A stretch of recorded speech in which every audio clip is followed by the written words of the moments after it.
Arguably the most important story in the world right now is one that hardly anybody's talking about, because since 2017, the US military has been releasing videos showing UFOs. There's a whole fleet of them. Look on the ASA. My gosh. The U.S. Navy has finally acknowledged that videos appearing to show UFOs flying through the air are real. In June, a government whistleblower emerged claiming the US government is in possession of crashed vehicles made by non-human intelligences. His name is David Grusch, and he's since repeated his claims to Congress and testified under oath that UFOs are very real. If you believe we have crashed craft, stated earlier, do we have the bodies of the pilots who piloted this craft? As I've stated publicly already in my News Nation interview, biologics came with some of these recoveries, yeah. And now a new bill proposed by Senate Majority Leader Chuck Schumer will change the law to mandate disclosure of what the government knows about UFOs, including, and I quote, biological evidence of living or deceased non-human intelligence. In other words, senior politicians in the US believe the truth about UFOs is being hidden and it needs to be revealed. And if they didn't have good reason to think that the phenomenon was real, it seems unlikely that they would jeopardize their reputations by doing this. It's starting to look like we're genuinely moving towards what ufologists call disclosure, the formal acknowledgement by the government that something really is out there. So what's going on here? And what does astrology say about the UFO phenomenon? In this two-part series, we're going to try to answer these questions. I'm going to do it with some help, because in this video, I'm joined by a UFO expert, researcher, and author, and his name is Bruce Fenton. We're getting people in authority telling us that yes, we have got alien intelligences operating on Earth, that there are technologies, that the technologies are being hidden by the government.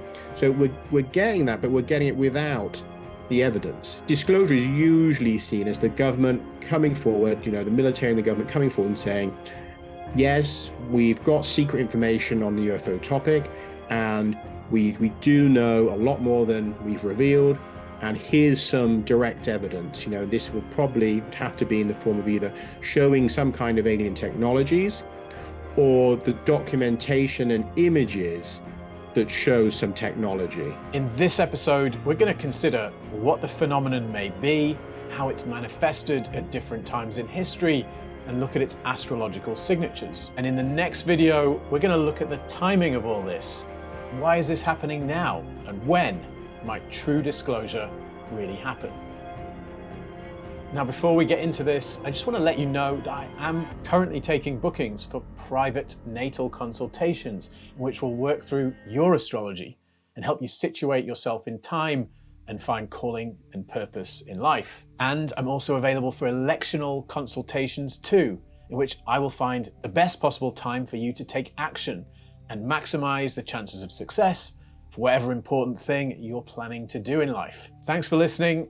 Now let's get into it. The first thing I'm going to say is that both Bruce and myself are coming from a position of believing that this is a valid phenomenon. And by valid, what I mean is that we acknowledge that many people who have experiences involving UFOs, and there are a lot of them, are genuinely experiencing something that isn't just a figment of their imaginations, or a symptom of mental illness, or too many bong hits, or a case of them misidentifying ordinary things like shooting stars, or military aircraft, or weather balloons. In other words, we believe that there is some form of intelligence that's interacting with people and generating the countless numbers of credible reports that are out there. Yeah, I consider myself to be really a researcher of, I would say, anomalous phenomena and mysteries of ancient history. So I've been interested in topics ranging right from, who built the pyramids and how, across to, is there really a Yeti out there? All of these strange areas of thought and experience that people have. I found myself drawn to them. And if I had to kind of pin down where that interest began, I think it was when I was about 10 years old. My grandmother, she used to give me these little tea cards that came free with, I think it was PG Tips tea. And they had a collection of 40 cards, and it was called Unexplained Mysteries of the World. And so each card would detail one of these kind of classic mysteries, again, yeah, lake monsters, poltergeists, ghosts, all these kind of things. So there'd be sort of 40 classic mysteries. And that kind of triggered an interest in this idea that there were things you didn't know, that nobody knew, the adults didn't know, that science hadn't resolved. And I suppose when you're growing up, you kind of assume that everything's known, the adults know how the world works, that we've got a good grip on science. And I started to realize that actually that there was a hell of a lot of these really strange conundrums left to resolve. Ufology is a subject that, just like astrology, might seem silly and fanciful before you've really looked into it with an open mind. That's certainly the way it's been treated in the media for a long time now. Until recently, if there was coverage of the subject, it was generally accompanied by smirking references to little green men. But the tone has changed recently, and skeptics are on the defensive. And if they're not, well, they probably should be, given what's happening in the US these days. But I digress. Now let's start by considering what we mean when we talk about UFOs or UAPs. Yeah, UFO, of course, is an ambiguous term, in the literal sense, an unidentified flying object, which could be, of course, almost anything, because it's essentially whatever the most ignorant person in the world looks up in the sky and can't recognize would be a UFO for that person. That's not how everyone perceives that term, because you could go and ask scientists and they will essentially be looking at it like that it's just, whatever someone couldn't recognize in the sky. If you were to talk to people that were in ufology, in the study of UFOs, the majority would think that you mean an alien technology or some kind of anomalous energy form, right? So the term is, I find, confusing. UAP has been brought in fairly recently by the US kind of military industrial complex types, and they're now using this, unidentified anomalous phenomena. An interesting point there is actually that UAP was used before UFO by the military in the US. So this is actually, you could say, somewhat cyclical, that they've now gone back to the original term that they were using. But the UAP terminology, I think, is a little bit more accurate, because what we're interested in is the anomalies, right? So unidentified anomalous phenomena, although again, somewhat vague, I think that anomalous is key, because I don't think you or I or any of the listeners are very interested in misidentified planes or, people mistaking Venus for some kind of alien craft. Yet we're not interested in the 90% of mundane UFO reports. What we really want to understand is those few that have some kind of truly anomalous characteristics. Now, that might be a sighting that involves what seems to be, a close-up craft that's unlike any recognizable planes or rocket ships, or it could be balls of energy. There's a widespread popular conception that UFOs are assumed to be aliens that have traveled from distant planets to visit us here on Earth, but really we don't know what they are. There are a lot of other theories that have been proposed regarding what this phenomenon and the non-human intelligence behind it might be. Perhaps it's extraterrestrial, or perhaps it's coming from our own planet. Could it come from other dimensions of reality that we can't perceive, or from our distant past, or our future? Could it be spiritual in nature, or could it be all of the above? Yeah, I think we have to keep them all on the table, first of all, because even if we have, let's say if we had a group of beings, or we had an intelligence that to us appears to be extraterrestrial, right? That, it manifests in a way that we would interpret as having arrived here in a craft, and that's what we see. Now, we would have no real way to objectively validate that intelligence has arrived here from outer space, because we don't know where the homeworld is. Even if they told us, we wouldn't know if that was true. We can't fly there and check it out, right? So we would be kind of at their mercy with their storylines. And the same sort of goes if we had crypto-terrestrial. So say if there is a civilization that arose on Earth long ago, dinosaur times. This has been explored by scientists called the Silurian hypothesis, a civilization that arose millions of years ago, perhaps went off-world, became technological, and that has been lost to the records because it's so long ago, right? Now, if that happened, that civilization could spread through the solar system. Maybe it retains bases, under the surface of asteroids or Mars or somewhere. Now, if it was to return here, we would not be able to deduce its true origins. It could easily say, well, yes, we've come from Alpha Centauri, and in reality, they may have actually come from Earth. Or they might be aliens that have arrived here long ago and have a base under the ground here. And then would we consider them aliens or crypto-terrestrials because they've been living alongside us, maybe, or been here from before we existed? Well, are they terrestrial then or extraterrestrial? So these subjects get complicated pretty quick. And I don't think that we can ever be certain of the origin point. And the same goes for these, what seem to be non-physical beings. Are they really coming from another dimension or from time, or are they a manifestation of psychic forces within the collective consciousness of humans? Are they a non-physical extraterrestrial race that somehow travels here through wormholes? Or I think it's so complicated that we're better off saying, well, we may never understand the origin of these beings, and therefore the wise thing to do is to leave on the table all of these, but to put back the question of where they're from as further down in that hierarchy of immediate things to tackle. That we should focus instead on, do they exist, which seems to be the case they do. What is it they are doing here? What is it they are doing to people? What is the experiences people have? What do those tell us about the interactions? What are the capabilities of these beings? And perhaps how long have they been alongside us? Because these are the kind of questions that we can get to some level of certainty on. If you're enjoying this video so far, please do give it a like and subscribe to this channel if you like my content. Many UFO researchers believe that what we're seeing is simply the most modern manifestation of an ancient phenomenon, one that appeared to our ancestors in the past as the fairy folk, or as the jinn in the Middle East, or as any of the countless other supernatural beings of folklore from around the world. This is the argument made by one of the world's most famous UFO researchers, the French scientist Jacques Vallée, in many of his books, such as the seminal Passport to Magonia. Many people assume that the UFO phenomenon belongs to the modern era only. But if it is real, why would it have only started to make itself visible to human beings so recently?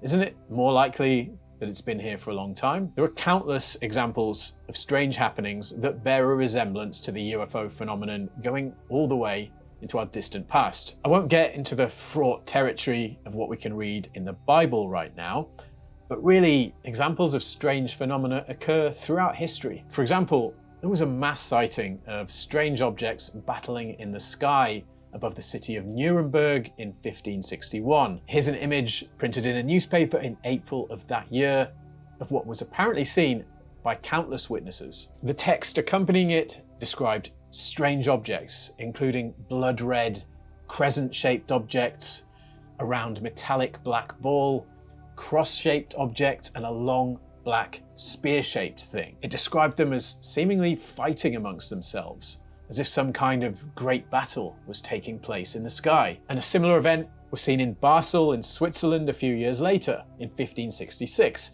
It was depicted in a newspaper of the time like this. Again, people described objects seemingly fighting in the sky. It's really hard to disentangle these from visionary events or things like we have, say, the miracle of Fatima, people seeing the sun dance and change, and really strange things that people have experienced and that have large numbers of witnesses. Again, with Fatima, there was thousands of witnesses. They're very unclear as to whether or not we're dealing with what we would think of as UFOs, as in crafts flying around, or whether these are some kind of visionary or energetic phenomena.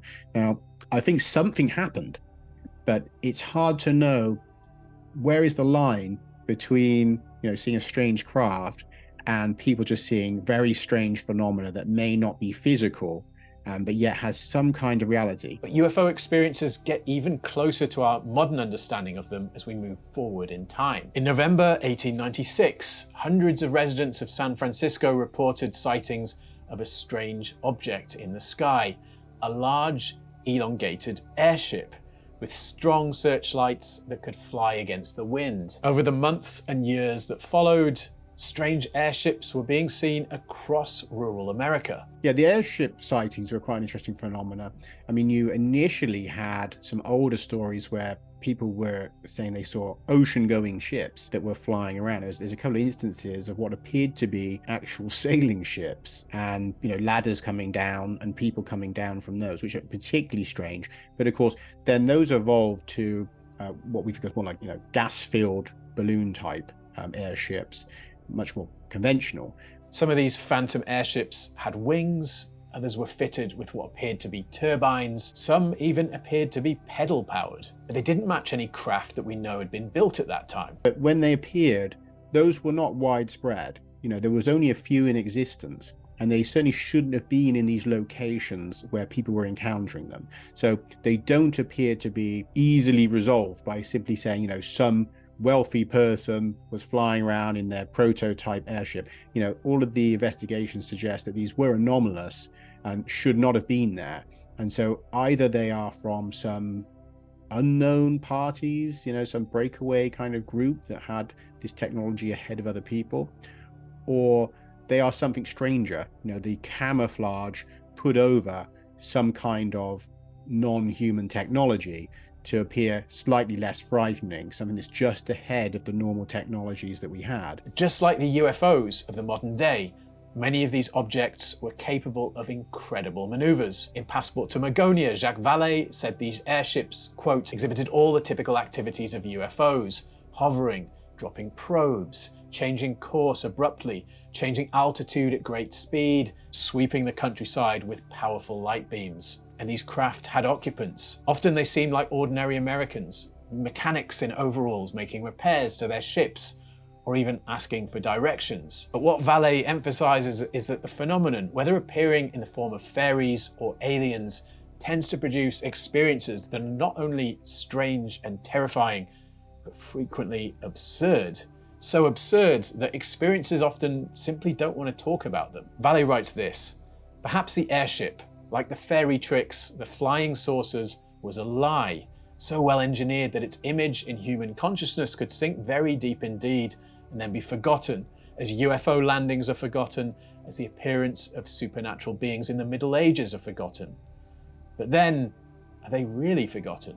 Human actions are based on imagination, belief, and faith, not on objective observation, and to control human imagination is to shape mankind's collective destiny, provided the source of this control is not identifiable to the public. In other words, Vallée believes that the phenomenon has manifested itself in different ways at different times in history, and that it's intended to manipulate human consciousness at the level of myth. This is known as the control system theory. When you look at the way this kind of the UFO phenomena has changed over time, but it was almost as though, it's been evolving alongside us in thinking that we're changing, our understanding of the world, our awareness, our culture, has all been adapting, evolving, and changing.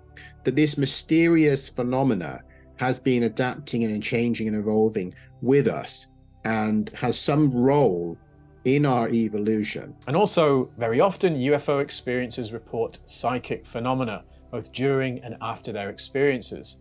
Many of them find their minds and spirits permanently altered by what's happened to them. If you look at the cases, particularly of UFO close encounters, there is a theme of psychic phenomena that permeates these topics. You often find that the people that say that they had either an alien craft near them or saw balls of energy near them, those people will say that afterwards or around the time this happens, they will also have psychic phenomena in their lives that is non-ordinary. So they might start having channeling, or noting that they have telepathy occurring, or that they have poltergeist activity in their home, seeing strange things, around the house. There's going to be a wide range of phenomena that seems to begin to permeate the lives of these people. If these are craft, they seem to have an unreality drive system that leaves wakes in reality itself as they pass through your life.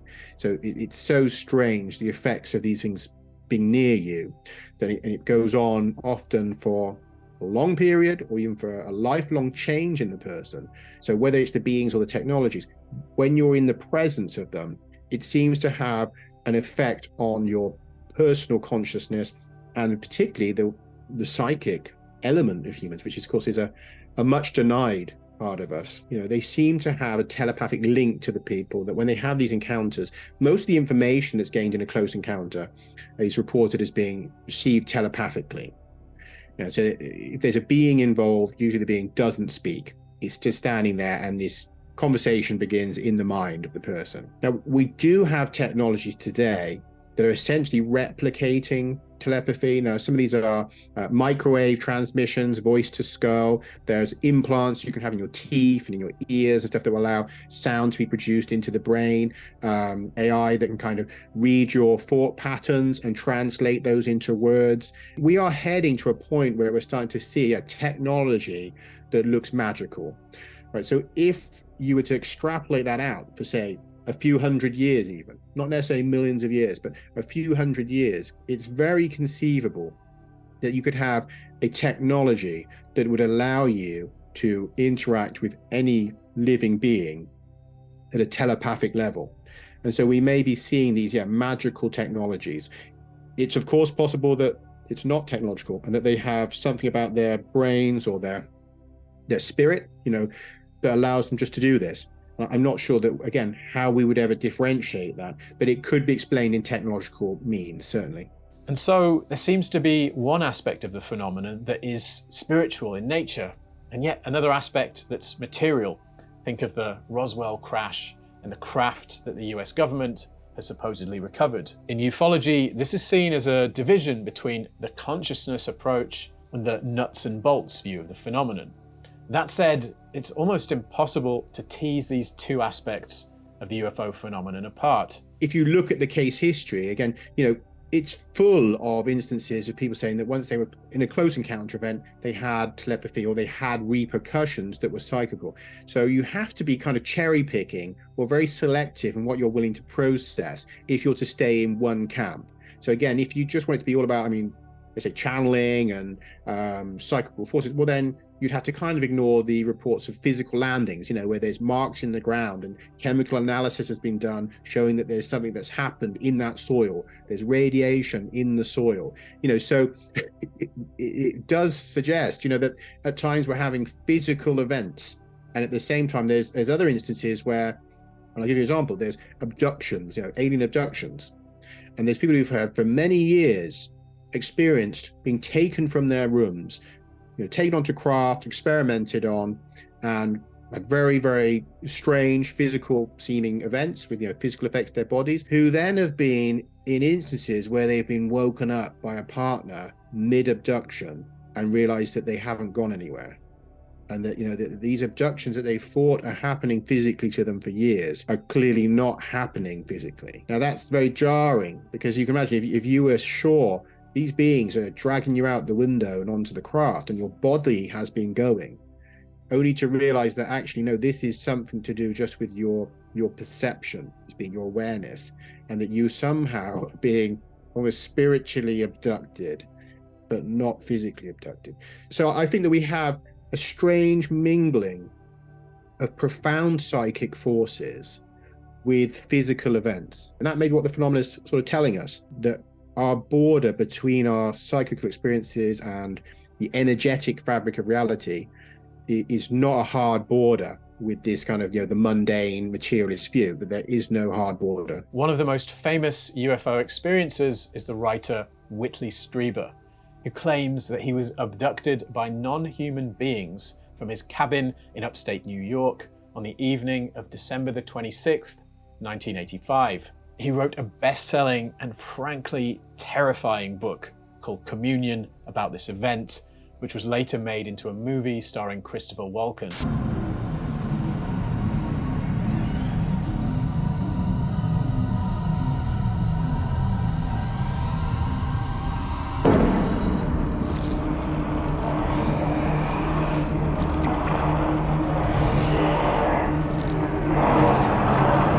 Now it happens that we know Strieber's birth details, so we have his natal chart, and we know when the abduction happened, so we can look at the transits he was going through at the time. And this is where things get interesting, because we can see that the transiting north node, Rahu, is right on his natal Venus in the first house, which is also opposed closely by a transiting Mars-Pluto conjunction. Strieber's experience, by the way, was a violent event. Transiting Uranus is also within a degree of an opposition to his natal Mercury, and transiting Mercury is about a degree from an opposition to his natal Uranus. And Neptune is at 3 Capricorn, squaring exactly his natal Neptune at 3 Libra. In other words, he's experiencing heavy, close transits from all 3 of the outer planets, Uranus, Neptune, and Pluto, at the same time.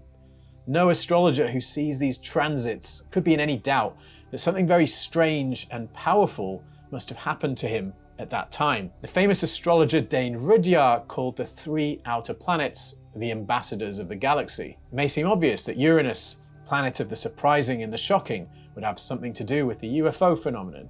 Uranus, remember, was the sky god in Greek myth.